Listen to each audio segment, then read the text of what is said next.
Months before the mass shooting in Tumbler Ridge, BC, OpenAI was made aware of concerning online activity from the shooter.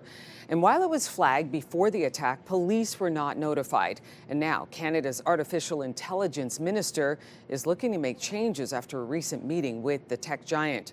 Technology expert Carmi Levy is here this morning to help us understand what might come next. Good morning to you, Carmi. We have a lot of questions for you here. I'm going to get straight to it, okay? This is a really disturbing situation. What can be done in this type of situation? Well, I mean, in this case, it shows that the company, OpenAI, was essentially allowed to make up the rules as they went along. And so we know that the shooter had an account. We know that there were disturbing activities on the account. We know that the company, they have automated systems to detect this, and they flagged it to their human moderators, who subsequently decided to suspend the account. And then they escalated it to senior leadership, and senior leadership decided not to contact law enforcement. They were fully within the law here, as morally and ethically reprehensible as it seems, because there is no law, and there was nothing requiring them to do so, even as employees pressed senior leaders to act, to call the police. And then there's also evidence that the shooter created a second account and was able to continue using it without it being suspended. So lots of disturbing things here, and it really does show that there was no standard of care for OpenAI to behave in a more, let's call it, publicly responsible way. Contact law enforcement, do the right thing, be moral, be ethical, and that there are no consequences for anything that went on here, despite all of the digital evidence to the contrary.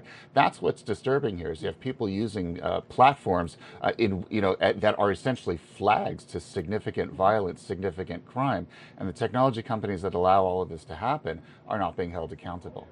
You know, I think I mentioned this the last time we spoke. I said that the law often lags behind new technology. It takes a while for it to catch up. Now, AI is just the latest example in a troubling trend. Now, what happened with the meeting between the Minister of AI and the AI company in question here? Is there anything positive that came out of that meeting? Well, I mean, positive in that OpenAI admitted that they could do better. They say they've been working on updating their internal policies, that many of these policies are now in place.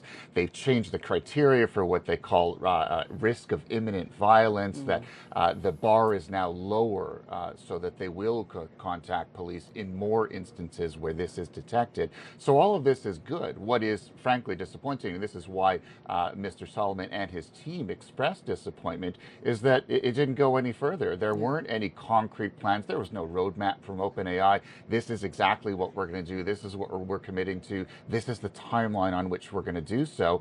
They simply said, we're just going to go away and we're going to come back with a better plan soon. So, and there's nothing the government can do because there is no legislative framework. So, they're saying conciliatory things, but they're not actually acting on it, which is frankly concerning. And they're saying that they've updated their internal policies, but because they're not required to share them, we're not seeing any details there. We're taking them at their word. Meanwhile, millions of Canadians continue to use this platform, potentially in concerning ways. Okay, so Carmi, you are a tech expert. I have to ask you this question.